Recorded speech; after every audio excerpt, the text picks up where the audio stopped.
Me alegra mucho verte, Fernando. Muchísimas gracias a ti. Verás que me he puesto de pie y me voy a sentar en esta silla para que me puedas ver y podamos mantener la conversación de una manera fluida, dinámica, tal y como estaba prevista, ya que si tomo asiento en los asientos reservados para los ponentes te estaría dando la espalda. Así que me voy a incorporar aquí con el público y, si te parece, comenzamos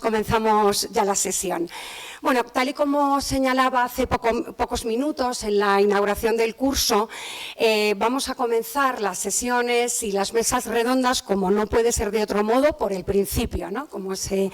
hacen los programas. Y para ello vamos a echar la vista atrás, concretamente 20 años atrás, para entender el contexto en el que ocurrieron los atentados yihadistas del 11 de marzo de 2004 en Madrid. Y para ello contamos con una de las voces, si no la más relevante en la materia, con el profesor Fernando Reinares. El profesor Reinares tiene, como todos ustedes saben, un extensísimo currículum con entradas del máximo nivel, tanto en el ámbito académico como en relación a la toma de decisiones. En los próximos minutos me limitaré a destacar solo algunas de estas líneas para no restar tiempo a su valiosa aportación.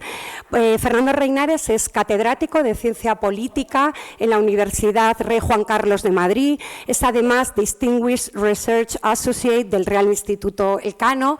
Antes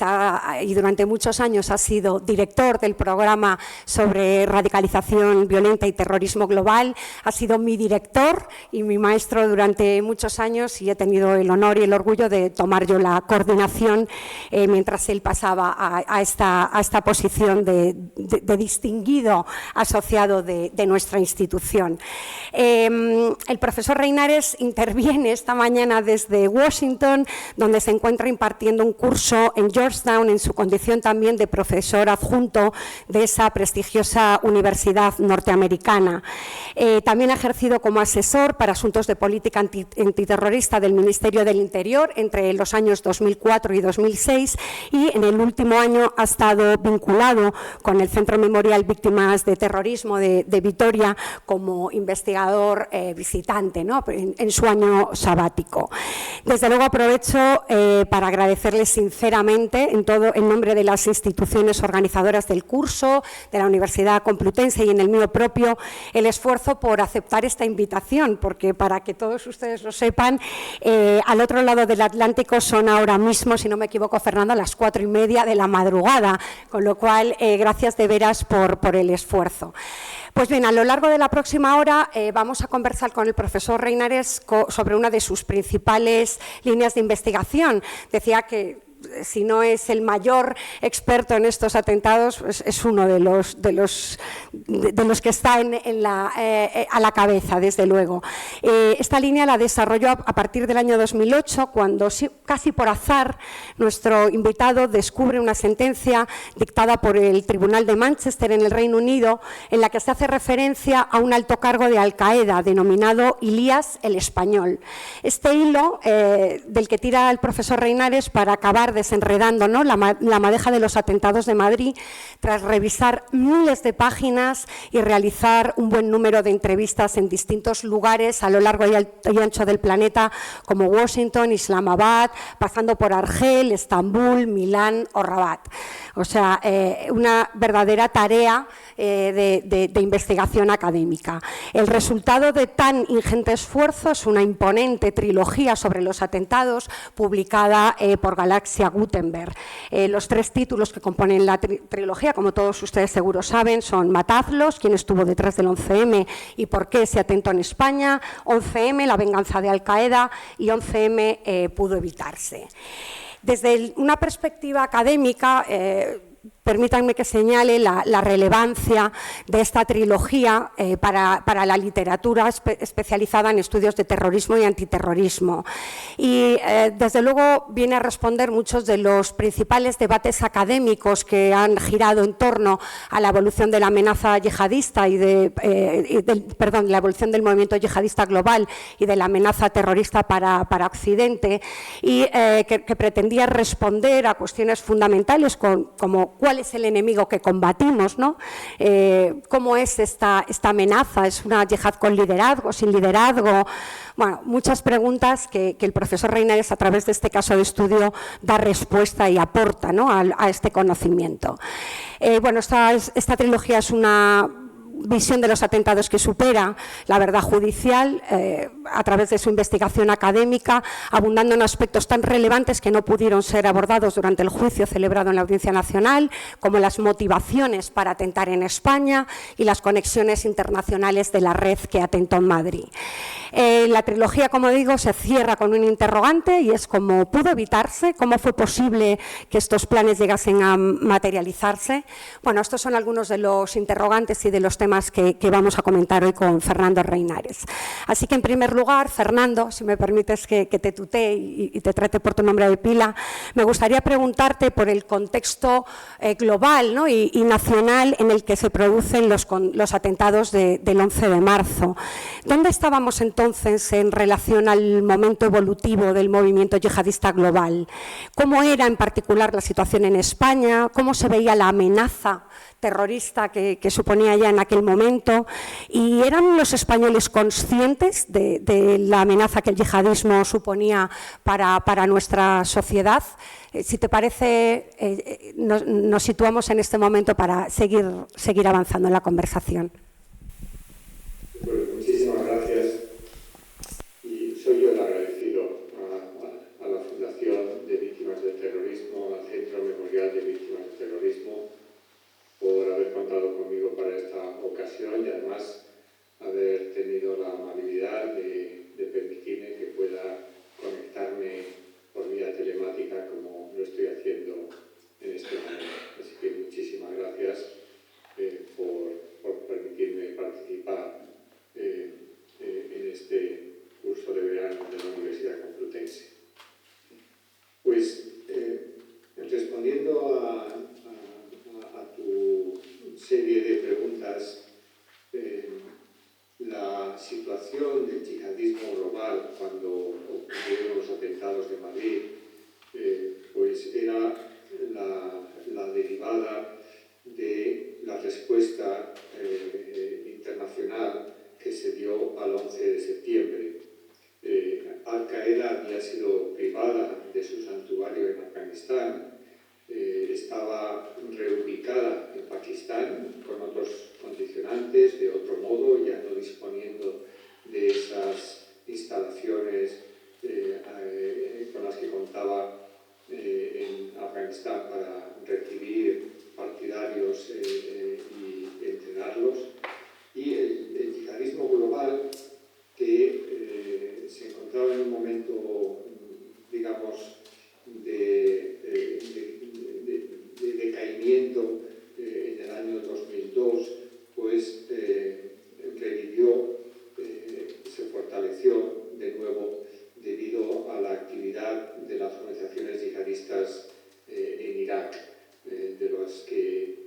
luego surgirá, por cierto, la rama iraquí de Al-Qaeda, ¿no? Al-Qaeda en Irak o Al-Qaeda en Mesopotamia, como también es conocido. Bueno, eran años los previos al 11 de marzo, o el tiempo que transcurrió, para ser más exactos, entre el 11 de septiembre y el 11 de marzo, en los que vimos importantes atentados.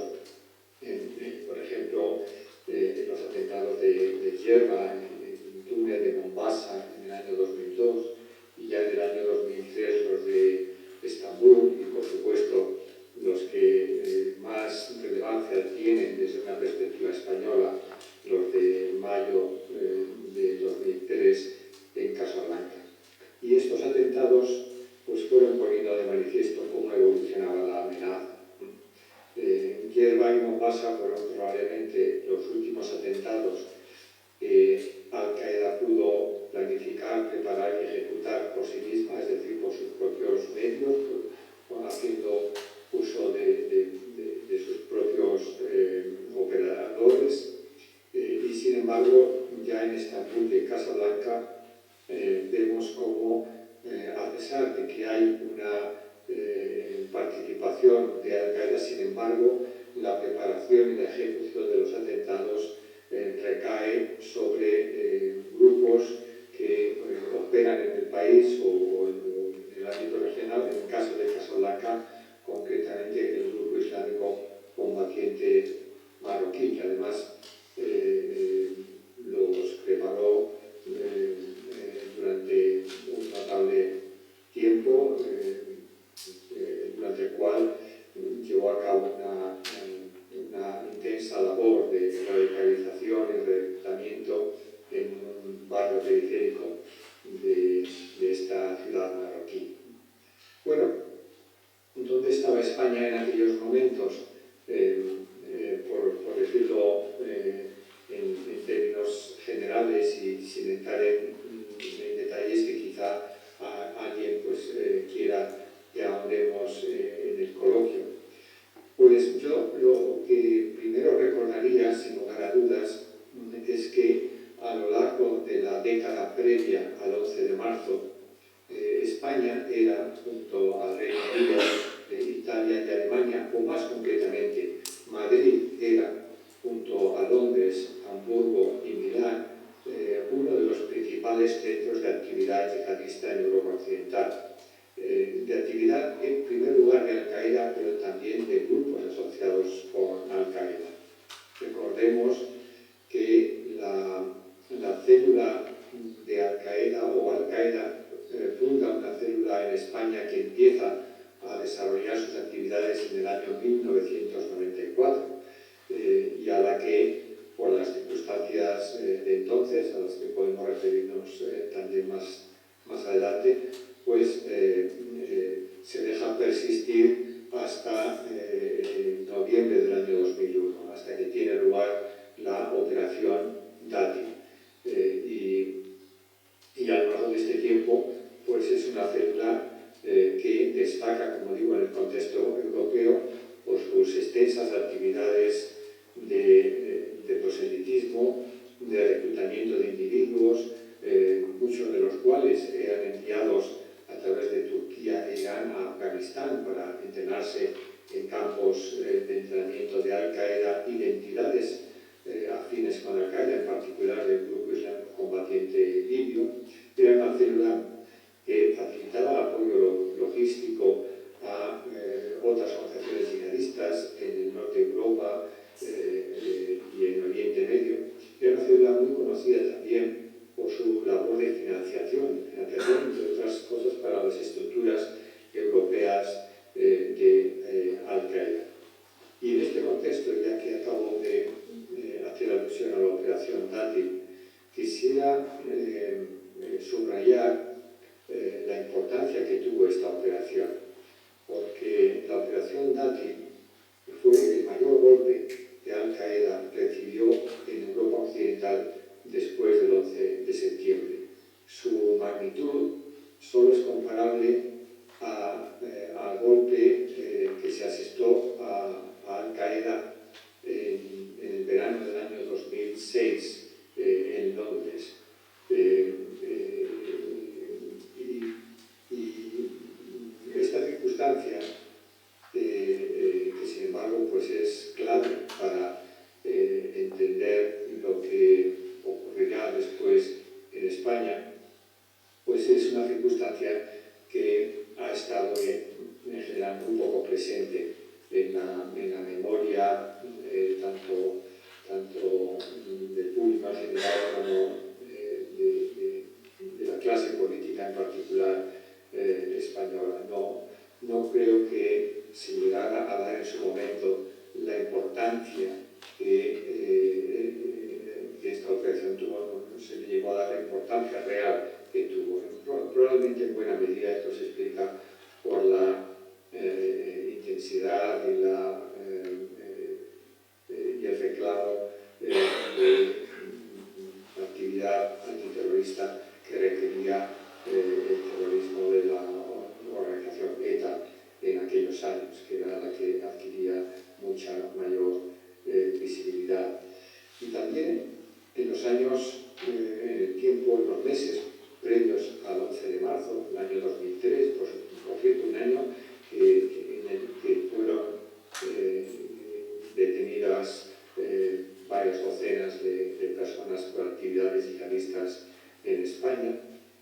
bueno, pues ese año también conviene recordar que es el año en el que Osama Bin Laden, concretamente en octubre del 2003, pues emite una proclama a través de Al Jazeera, en la que abiertamente amenaza con tomar represalias contra España por la presencia militar en Irak. Lo que ocurre es que para entonces ya había una red yihadista que estaba constituida y que llevaba más de un año y medio movilizándose para atentar en España. Concretamente, desde marzo del año 2002, que fue cuando empezaron a reunirse con la vocación de atentar en España. Eran, por otra parte, momentos, y respondo con esto a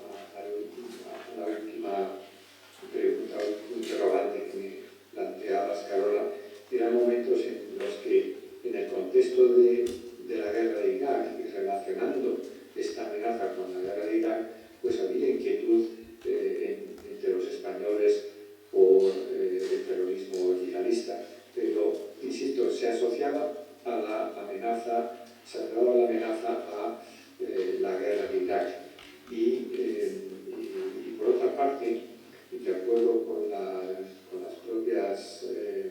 el propio sondeo que por entonces llevó a cabo el Real Instituto Elcano, solo 3 de cada 10 españoles consideraba posible que esa amenaza tuviera, en cualquier caso, algo que ver con eventuales atentados dentro del suelo español. Es una amenaza que se percibía como recayendo sobre españoles, soldados españoles, intereses españoles en el exterior. Muchísimas gracias, Fernando. Has mencionado la operación Dátil y la desarticulación de la célula de Abu Daba. En este punto me gustaría interrogarte, ¿no? Porque has mencionado una relación entre esta operación y la red que finalmente atenta en Madrid, precisamente sobre esta red, sobre sus características y las motivaciones para atentar precisamente en España o de manera más concreta en Madrid. ¿Qué nos puedes decir sobre los individuos que finalmente se implicaron en este atentado y sobre las motivaciones para atentar en España? Bueno, pues la operación Dátil tuvo su fase principal en noviembre del año 2001. Hasta entonces, pues había habido una actividad contra el terrorismo yihadista muy limitada en España, tan limitada como a la detención de un yihadista en Barcelona en 1995, que estaba en tránsito, era argelino, y a el desmantelamiento de una célula del entonces Grupo Islámico Armado, aunque estaba esa célula alineada con el sector de lo que posteriormente será el Grupo Salafista para la Organización del Combate, que se fusionó con Al-Qaeda para dar lugar a Al-Qaeda en el Magreb islámico. Eran momentos en los que la determinación que existía con el tema del yihadismo pues estaba muy lejos de lo que es hoy en día en el ámbito de la Audiencia Nacional, donde era algo percibido como secundario y poco relevante para el conjunto de España. Y hay en ese momento, en ese sentido, testimonios pues, muy relevantes de fiscales y jueces de aquellos momentos. La operación Dátil, sin embargo, tuvo que llevarse a cabo necesariamente porque emergió después del 11 de septiembre evidencia acerca de que existía en el seno de la célula Abu Daba, su dirigente, parece algún otro de los miembros destacados de la célula, conocimiento acerca de los atentados que estaban siendo preparados en Estados Unidos. Hubo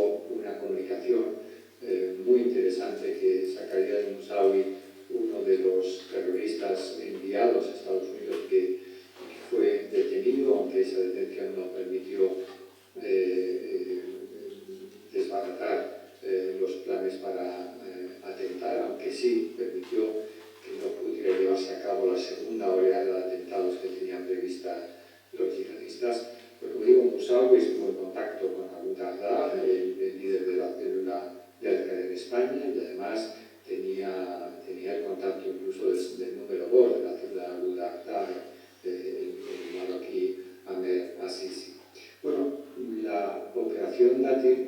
pues inicialmente resulta en la detención de unas treintena de personas. Como digo, fue el mayor golpe a Al-Qaeda en los años que siguieron al 11 de septiembre, el mayor golpe en Europa. Y hubo algunos miembros de la célula, los más recientemente incorporados a la misma, los que estaban ubicados en la periferia, acerca de los cuales se estimaba por parte de los jueces que no existía tanta evidencia para proceder a su detención como respecto al resto de los individuos. Bueno, pues esos miembros de la periferia más recientemente llegado, aunque alguno de ellos ya había estado en un campo de entrenamiento en Afganistán, como en el caso de Said Barra, pues son los que empiezan a reunirse en marzo del año 2002. Es decir, no solo no abandonan España, no abandonan Madrid, sino que además permanecen y deciden o siguen instrucciones para articular una célula con propósitos sencillamente operativos. Además de Said Barra, entre esos exmiembros de la célula Dagda, pues hay otros nombres muy conocidos y probablemente quienes me estén escuchando pues reconozcan enseguida los de Sahar Ben Abdel Majid Fahed, el tunecino, o el propio Jamal Surah, acerca de los cuales hay abundante evidencia en la investigación que llevó a la operación llamada Operación Dátil. Bueno, estos individuos empiezan a reunirse, como digo, en marzo del año 2002 en Madrid, en un piso de un barrio del sur de Madrid, y lo hacen instruidos para ello por un individuo que era miembro de la célula Dagda, pero que no pudo ser detenido, en su caso porque se encontraba fuera de España, se encontraba en Irán, camino de Afganistán, precisamente con los contingentes de individuos radicalizados y reclutados en España, normalmente de origen marroquí, entonces, que acababan en campos de entrenamiento de Al-Qaeda en Afganistán. Y que, como respuesta a la operación Dátil, pues se conjuró con otros yihadistas para vengarse de España. Estos individuos que empiezan a reunirse en el sur de Madrid en marzo del 2002, pues son acompañados pronto por otros yihadistas que están alineados con el grupo islámico combatiente marroquí, a partir de sus estructuras europeas, que entonces tenía con mando sobre todo establecido en Bélgica y en Francia, y a lo largo del año 2002 se incorporan no solo estos individuos, sino otro yihadista de gran trayectoria como combatiente en Afganistán, donde había sido entrenado, bien conocido por los servicios antiterroristas en otros países europeos, especialmente Francia, que es Alekem Alamari. Alekem Alamari, este yihadista argelino, no se incorpora a la red porque se encuentre en libertad y sea reclutado a este efecto, porque no forma parte de la Dagda. Es incorporado al entramado terrorista porque resulta escarcelado por un error judicial, por un desatino judicial. Ha sido condenado a 14 años de prisión en la sentencia en el año 2001 y sin embargo sale escarcelado en mayo del año 2002 y ya no se puede volver a dar con su ubicación para detenerlo. Este individuo reforzará extraordinariamente a la red terrorista del 11 de marzo. Y otro refuerzo, ya el último, digamos así, el tercer componente que tuvo este entramado, pues procede de la aportación de un grupo principal, aunque no exclusivamente, al narcotráfico, que se incorporan en el verano del año 2003. Es el chino y la banda de traficantes que eran extremadamente leales al chino, cuya radicalización se pudo observar durante años, pero se intensificó extraordinariamente durante un periodo en el que estuvo preso en Marruecos, pues antes de volver a España, como digo, en el verano del 2003, aunque tenía prohibido hacerlo. Bueno, pues este entramado había sido constituido en su conjunto, como digo, a instancias, instigado por Ahmed Azizi desde Pakistán, pero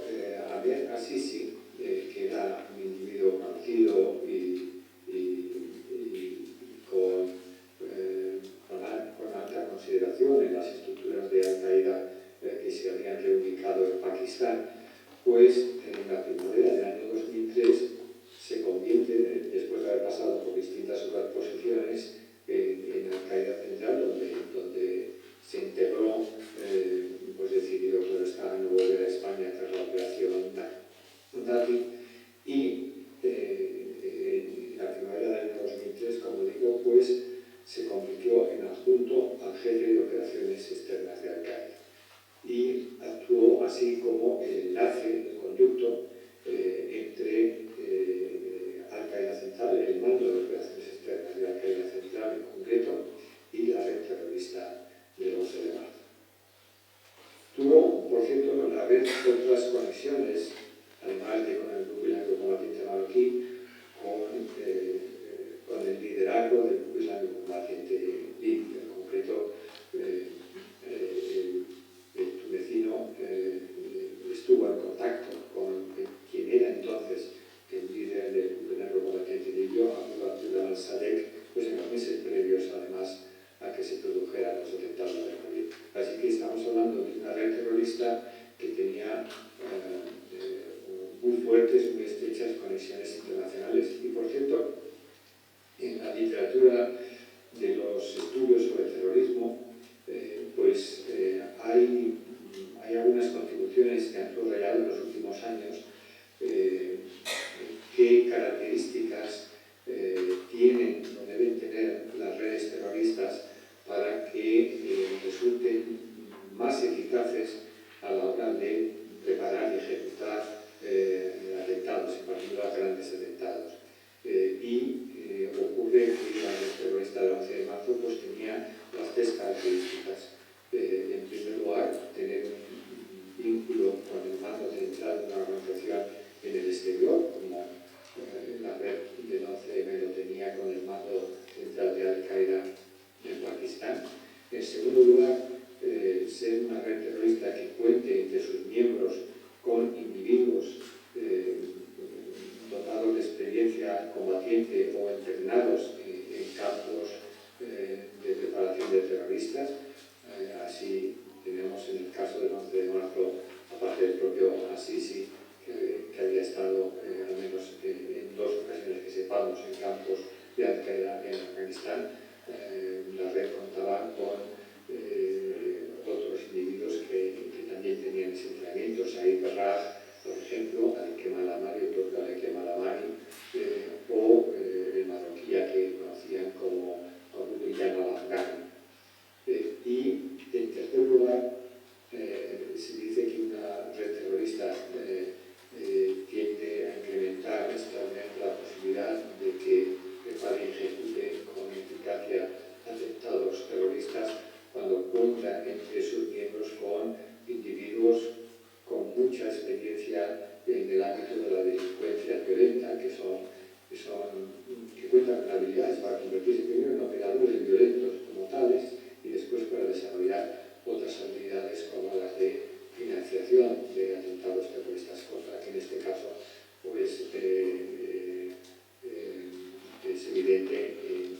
el chino y sus seguidores dentro de la red terrorista del 11 de marzo. Muchísimas gracias, Fernando, por tu exhaustiva descripción organización de la red y por incidir en estas conexiones internacionales que responden, ¿no?, que dan respuesta a esta pregunta que yo planteaba al inicio en tu presentación, poniendo en valor la aportación de la trilogía que has publicado sobre los atentados y respondiendo a este debate intelectual que giraba, que se mantenía en aquel momento sobre si estábamos ante un fenómeno jerarquizado y bien estructurado o si por contra, ¿no?, se trataba de un movimiento más bien amorfo, sin jerarquía y liderazgo. Atendiendo a tu exposición, sin duda queda claro que nos enfrentábamos a una amenaza jerarquizada, bien estructurada y desde luego en la red por un factor, ¿no?, el factor veterano y también este conocimiento y habilidades de estos individuos que tenían contacto con la delincuencia común para perpetrar los atentados con éxito, ¿no? En este punto, entonces me gustaría preguntarte, ¿cómo fue posible el atentado? ¿Cuáles fueron los factores que confluyeron para que finalmente los planes de atentado se materializasen con relativo éxito? Porque sabemos, gracias a tu investigación, ¿no?, y también a las fuerzas y cuerpos de seguridad, que los planes de atentado en principio no concluían en Madrid. Sabemos que incluían también el AVE, ¿no?, que comunica Madrid, la capital española, con Sevilla. Incluso se apuntaba posibles objetivos en Granada, donde la red contaba con un piso. ¿Nos puedes comentar sobre estas cuestiones, así como también sobre las lecciones aprendidas que podemos extraer en términos de respuesta? Pues sí, con mucho gusto. Ya he dicho que la red terrorista del 11 de marzo contaba con yihadistas muy capacitados por su entrenamiento en Afganistán. Insisto en las figuras de Said Berraj y de Al-Qiem al-Amari, porque son capitales, así como por supuesto Ahmed al-Sisi, quien ejerció de conducto con el mando central de Al-Qaeda. Las habilidades, por supuesto, que incorporaron los delincuentes violentos convertidos en yihadistas, radicalizados en el yihadismo. Y es importante tener en cuenta que estos delincuentes violentos eran uno de los tres componentes que tuvo la red terrorista del 11 de marzo, que a menudo se malentienden las cosas y se da por descontado que los terroristas del 11 de marzo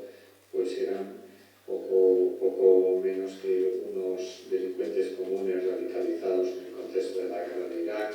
y esto no fue así, aunque los de Chino radicaliza a sus seguidores en el contexto de la guerra de Irak, aporta un componente que por cierto no estaba previsto a una red que ya para entonces se había desarrollado extraordinariamente con los dos componentes anteriores, el que procede de la célula de Abu Dahdah, el remanente de la célula Abu Dahdah, y incorporado por el Islando combatiente marroquí. Bueno, vamos a ver, la cuestión es que en buena parte,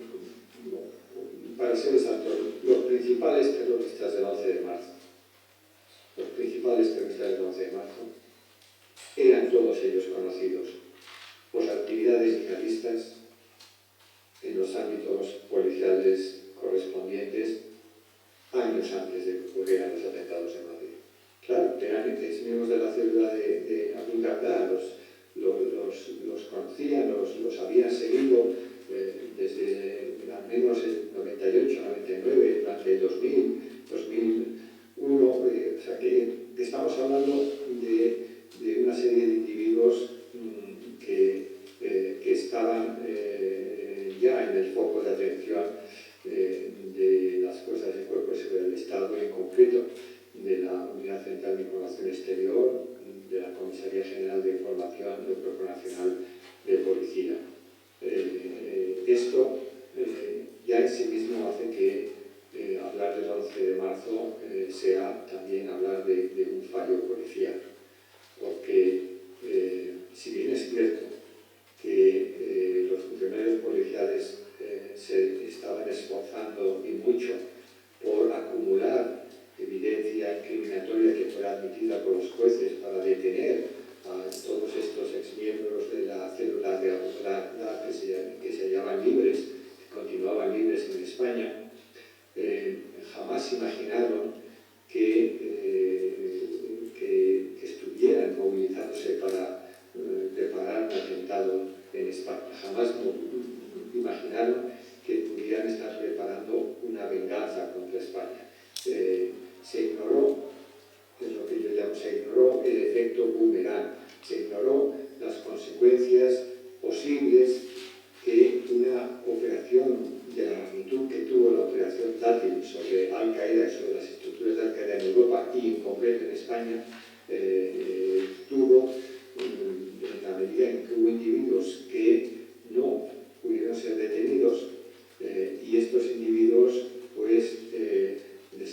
dos informantes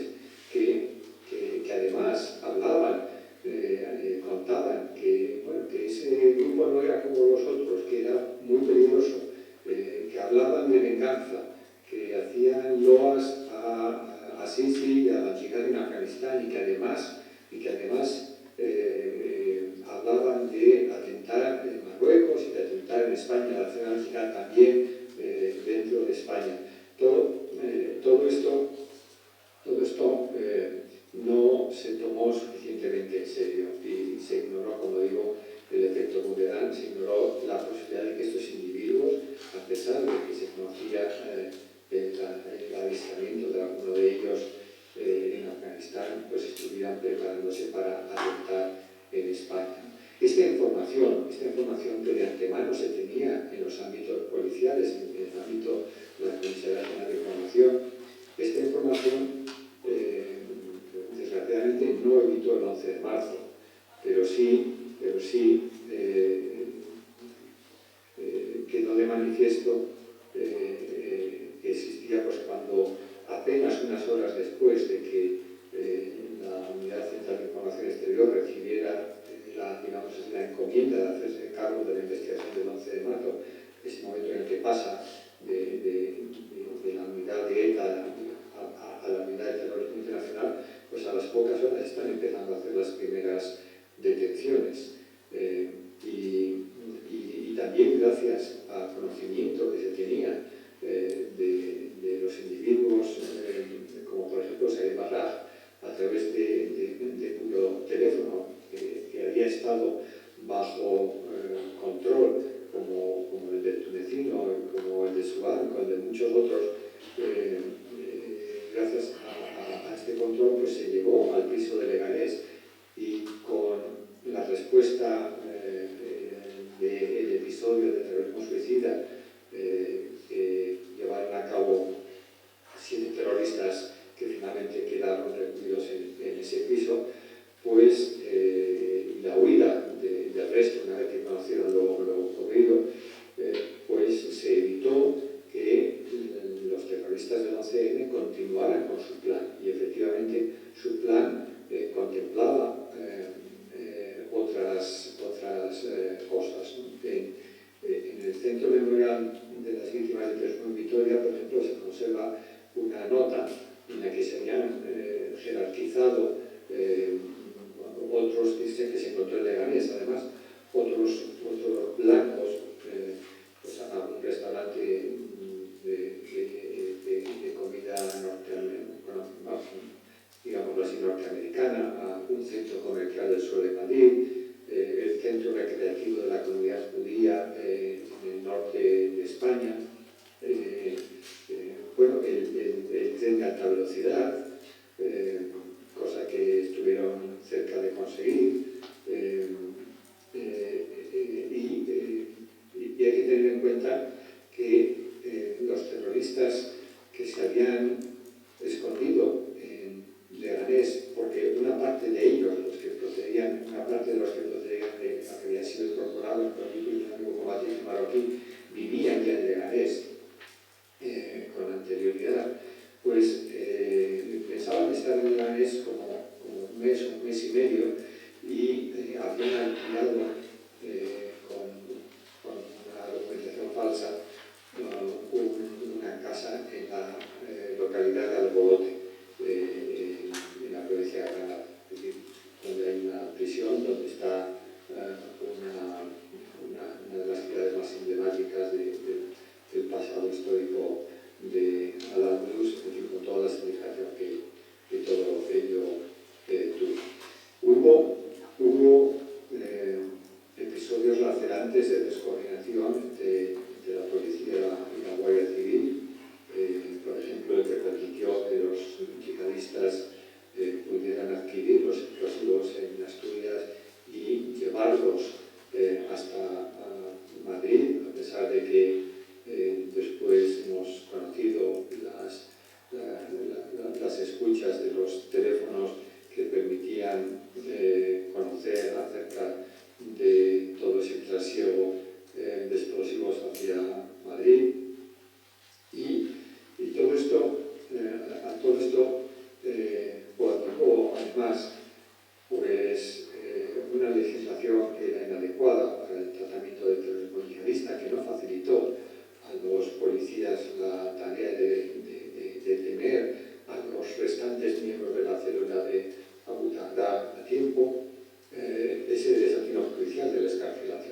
comisión rogatoria a las autoridades de Turquía,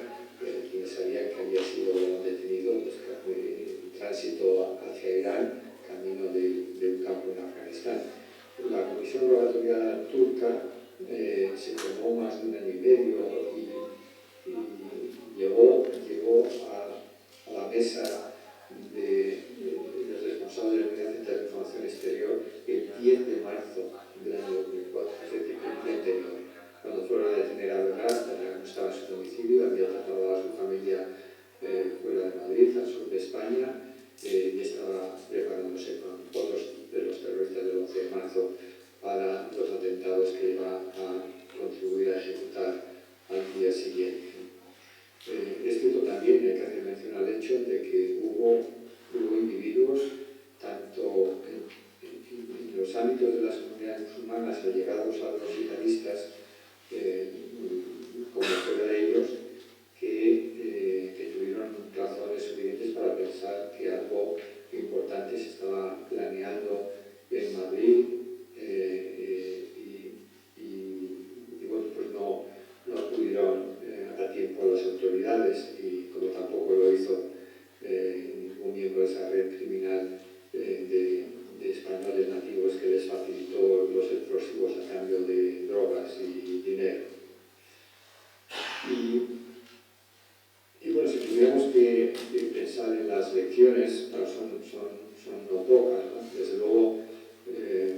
en aquellos momentos después del 11 de marzo,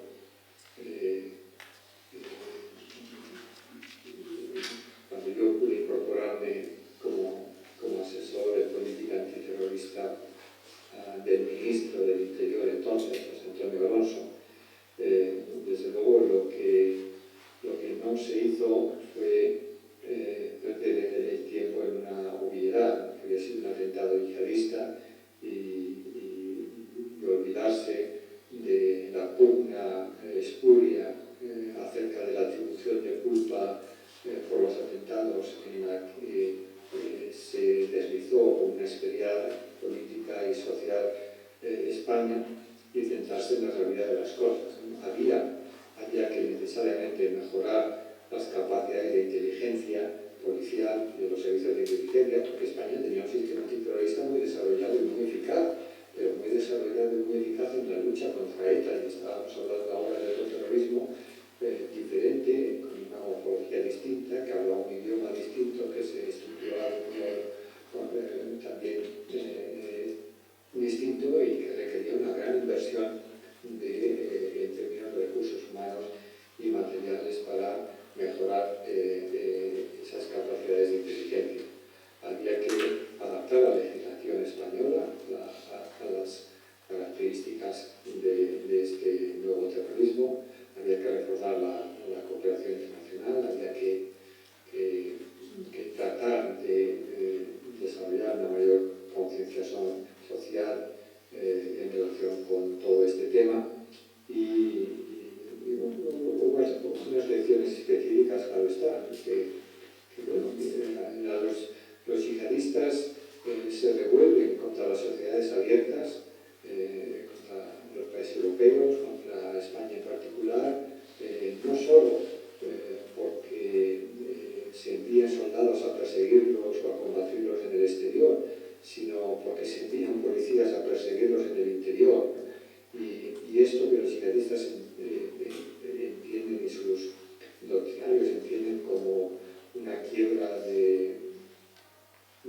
un supuesto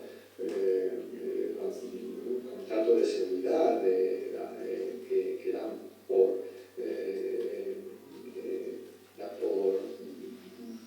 real, que existe cuando es una ficción que solo existe en sus propias mentes y en sus propios panfletos, pues es algo que consideran quebrado en España y después en el Reino Unido con los atentados del año 2005. Esa es una lección importante que extraer, de continuar extrayendo de lo que ocurrió el 11 de marzo en España. Y por supuesto, pues otros elementos que tienen que ver con, por ejemplo,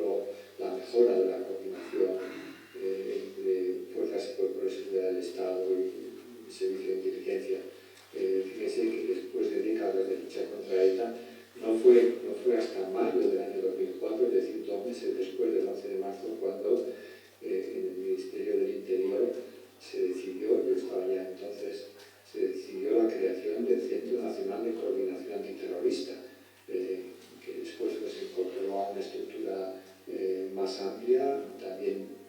que aborda el crimen organizado, en lo que hoy se conoce como el CIPCO, pero por primera vez había una estructura en la que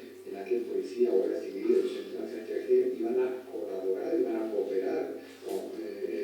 no solo en la evaluación de amenazas, sino en el desarrollo de investigaciones policiales y de inteligencia en materia de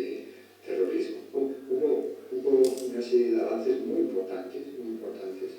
que a medida que fueron implementándose, poniéndose en marcha, pues nos permiten hoy explicar por qué no volvieron a existir matanzas terroristas en España hasta agosto del año 2017, a pesar de que hubo no pocos intentos para llevarlas a cabo. En agosto de 2017, ya en el contexto de la amenaza de Estado Islámico, pudimos constatar que había todavía ajustes que hacer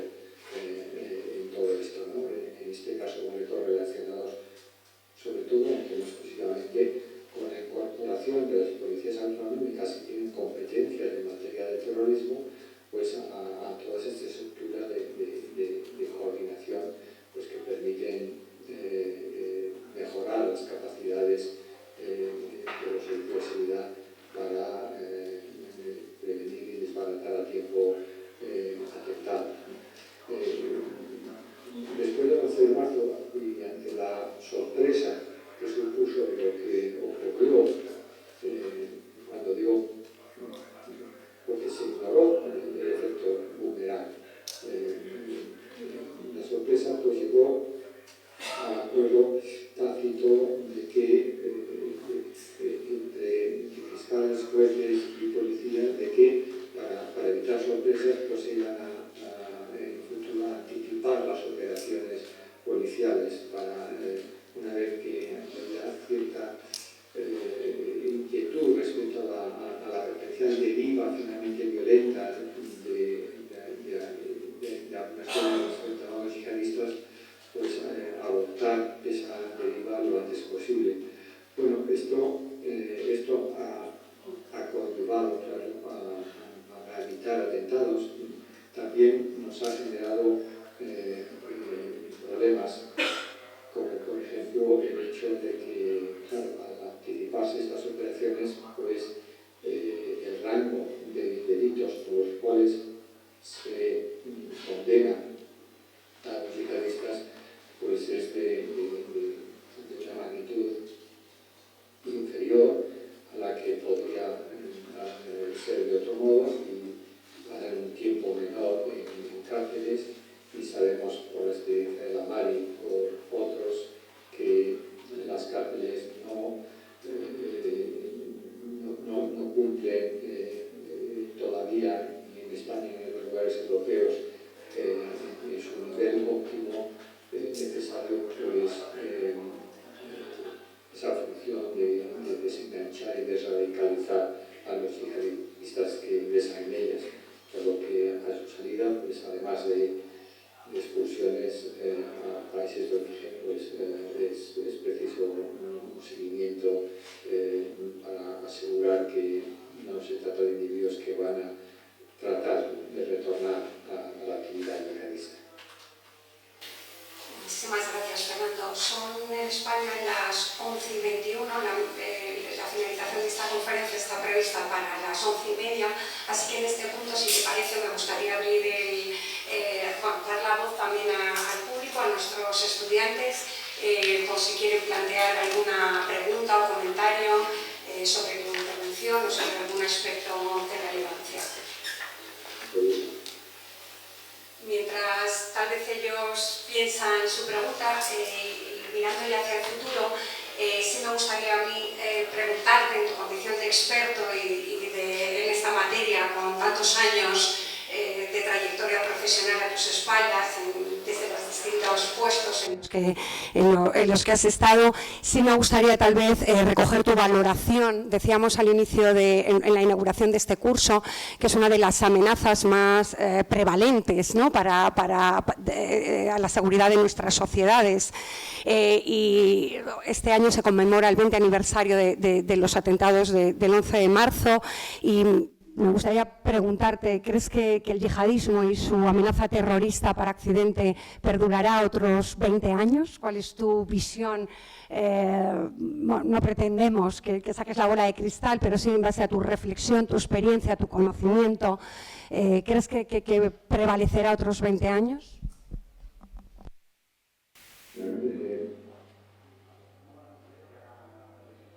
Si miramos para atrás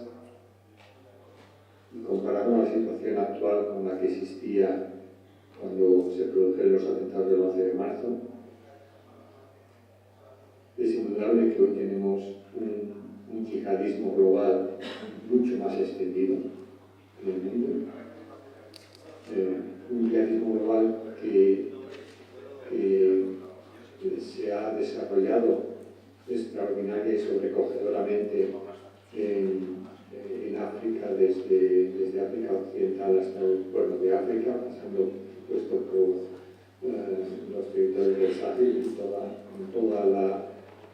desestabilización política que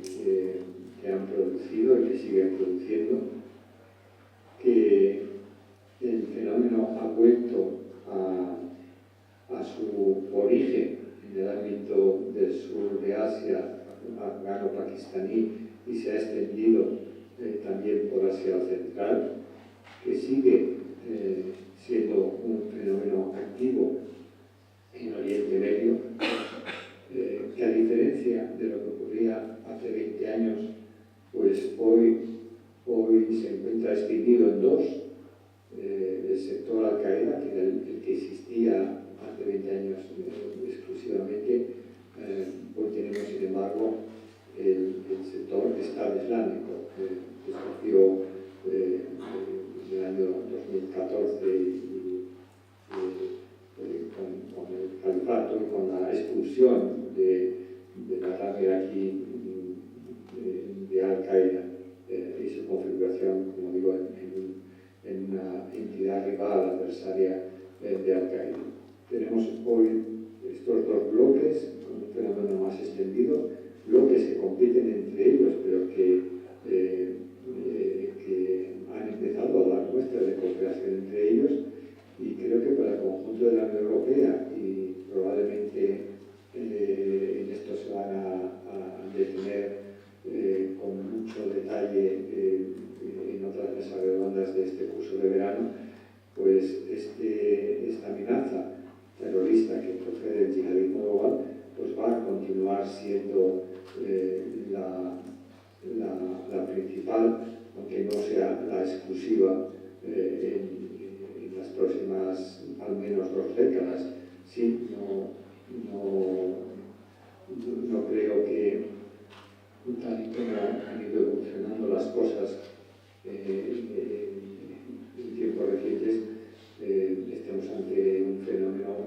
que vaya a desaparecer antes de 2 décadas. Hoy, cuando miramos a la amenaza yihadista desde Europa, vemos por un lado a una Al-Qaeda que sigue decididamente con voluntad de atentar en las sociedades abiertas, que se encuentra en estos momentos en esta voluntad contenida por las necesidades o el pragmatismo de los talibanes en su esfuerzo por consolidar su poder en Afganistán, pero al mismo tiempo Al-Qaeda se encuentra vinculada a otros vectores de amenaza para las sociedades abiertas que son muy inquietantes. Hoy una parte de los dirigentes de Al-Qaeda está de vuelta en Afganistán, pero otros siguen donde llevan años en territorio iraní, una circunstancia que a veces se menciona poco, pero que resulta muy, muy relevante, ¿no? Por eso hay un tipo de victimización que corresponde a Estado Islámico que no practica Al-Qaeda, relativo a la de intereses chiíes o objetivos chiíes. Estado Islámico, sin embargo, pues sí lo hace, y hoy, mirando desde Europa, pues vemos cómo esta entidad yihadista pues ha desarrollado de forma diferente, porque en este momento la estructuración es distinta. Al-Qaeda tiene su mando central y tiene sus ramas territoriales, que son las que conducen la actividad de insurgencia yihadista y de potencial actividad terrorista en distintos lugares del mundo. Y en el caso de Estado Islámico, pues sobre todo son sus extensiones territoriales en Asia Central y cada vez más en el norte de África, o en el oeste de África, para ser más exactos, las que suponen un apoyo y un poco de amenaza para la amenaza terrorista. Pero vamos, imagino que todo ello se entrará en mucho más detalle, también en el hecho, claro está, de que todavía hoy en el conjunto de Europa y en España pues siguen manifestándose, siguen estando ahí los corolarios del extraordinario ciclo de movilización yihadista que se ha vivido entre el año 2012 y el año 2019 aproximadamente, y que no ha desaparecido de la noche a la mañana, que fue un periodo en el que los países de Europa Occidental se convirtieron en los principales productores de yihadistas por cada 100.000 musulmanes del mundo. Y esto es algo que conviene no olvidar, y todos los desafíos y retos que todo esto plantea, sabiendo que tenemos en el conjunto de Europa una población especialmente vulnerable, que no es la de los musulmanes que son ciudadanos europeos y que tienen siglos de presencia, como por ejemplo pues, la población musulmana de Bulgaria, ¿no? Que es el país de la Unión Europea que tiene una proporción de musulmanes respecto al total de la población mayor que Francia, o mayor que Dinamarca, o mayor que otros países. La población vulnerable es la que constituyen las segundas generaciones, sobre todo descendientes de inmigrantes procedentes de países mayoritariamente musulmanes, y que con frecuencia tienden a verse afectadas tanto por procesos de privación relativa como de crisis de identidad, que los hacen pues más vulnerables que otros segmentos de la población a la radicalización y reclutamiento terrorista. Y esto sigue existiendo, y hoy lo vemos incluso pues, no solo con una mayor presencia, además de mujeres respecto a lo que ocurría hace 20 años, sino con el número tan frecuente de menores que a menudo son detenidos mientras se preparaban para llevar a cabo actos de terrorismo. Efectivamente, pues muchísimas gracias, Fernando. Superamos ya las 11:30, pero bueno, no quiero cerrar esta sesión sin abrir de nuevo el micrófono al público, pues hubiera una última pregunta para el profesor Reinares, que sí le hay.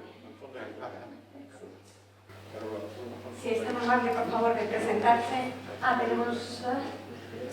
aquí delante. Sí, aquí delante. Hola, buenos días o buenas noches, Fernando, soy de la Polonia. Y quería preguntarte, en el transcurso, ¿no?, de la investigación académica que tú llevaste a cabo, tan exhaustiva, como decía Carola, hubo también un tocayo tuyo, Fernando Mújica, que hizo una investigación paralela en verano periodístico, en el transcurso de la cual apareció una cinta en el puesto aquel de Cantienes, de Guardia Civil, una cinta en la cual había un briefing por parte de un informador, un confidential informant,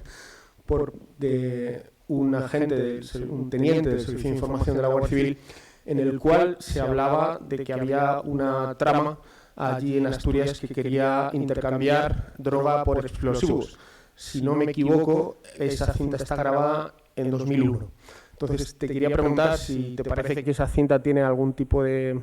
relevancia en toda la investigación policial y si así fuera, si esa voluntad de atentar contra España ya estuviera ahí desde el año 2001. Muchas gracias. Pues la decisión de atentar en España y contra España, que dio lugar al 11 de marzo, esa decisión, al menos esa decisión la toman Mera Sisi estando en compañía de Abdelatif Bourafika, que fue quien actuó como intermediario de Sisi para hacer llegar los mensajes necesarios a los miembros que no habían sido detenidos de la célula de Abu Ghazal. También fue un individuo que encomendó otras tareas, ¿no? Colaborar a que la mujer de Sisi se trasladara a Pakistán junto a él, etc. Con anterioridad a eso, no es seguro que hubiera voluntad de entrar contra España, no es seguro. Hay en el relato geográfico que Al-Qaeda hizo de Amir al-Sisi después de su muerte, hay un párrafo en el que se habla de que en el año 2001 regresó a España, antes del 11 de septiembre regresó a España con la voluntad de llevar a cabo un atentado y que fue impedido por una acción de inteligencia en alusión a la operación Latin. Pero está escrito en un tono demasiado equívoco y no es seguro que fuera así. Para entonces, quien sí tenía voluntad de atentar contra España lo antes que pudiera era, claro está, Alequem Alamani, que no pertenecía a la célula de Ghazal, pero que se encontraba en prisión. Su escarcelamiento por ese tremendo dislate judicial en el año 2002 lo hizo posible, pero en este caso incorporándose a la red del 11 de marzo, a quienes no les costó apenas esfuerzo localizarlo. De hecho, fueron literalmente en coche de Madrid a Valencia para incorporarlo a la trama del 11 de marzo, a los pocos meses de haber sido descarcelado, como digo, por este gravísimo error judicial. Hay operaciones policiales en Asturias, tanto de la policía como de la Guardia Civil, en relación con el tráfico ilícito de sustancias explosivas y temas de droga que son bastante previas a los asesinatos del 11 de marzo, operaciones en las que un cuerpo no comparte la información con el otro, en las que a menudo se dice que unos se enteraron por la prensa de lo que habían hecho otros. Bueno, todo eso resultó en que en Asturias existiera efectivamente una serie de individuos que continuaron traficando con explosivos y que finalmente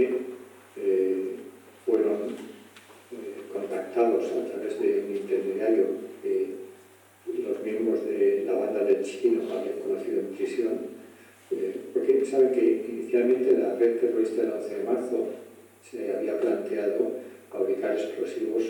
de otro modo, fabricar PATP. Lo habían descargado los ficheros y lo tenían en sus ordenadores. Muy probablemente cuando se incorpora el chino, pues les disuade esto, que había una forma mucho menos arriesgada y más fácil de obtener explosivos a través de los contactos que los miembros de la banda del chino tenían con traficantes de explosivos con quienes finalmente se ponen de acuerdo para llevar a cabo el canje. Bueno, en todo este proceso hay seguimiento por parte de Policía Guardia Civil, de la Unidad de Droga y Crimen Organizado, no se intercambia la información, lo fundamental, y se cruza la información dentro de cada cuerpo y se intercambia entre cuerpos, porque de otro modo el hecho de que hubiese individuos relacionados con el yihadismo, estuviesen relacionados con delincuentes violentos implicados en actividades de narcotráfico y a la vez con traficantes de sustancias explosivas, pues hubiera hecho saltar todas las alarmas. Muchísimas gracias por tu valiosísima aportación a este curso de verano y por el esfuerzo de madrugar tanto para poder hacerlo. Esperamos que puedas descansar un poco antes de afrontar el nuevo día allí en Estados Unidos, aunque la realidad está allí al otro lado del Atlántico, para no perderse nada. Seguro eres un testigo privilegiado de todo lo que está ocurriendo y que seguro que también ocupará espacio en el futuro en el ámbito universitario. Gracias, Fernando, en nombre de todas las instituciones y de la universidad por tu participación, y damos por cerrada esta primera conferencia para dar paso a la primera de las mesas redondas sobre la resiliencia social frente al terrorismo. Muchísimas gracias a todos.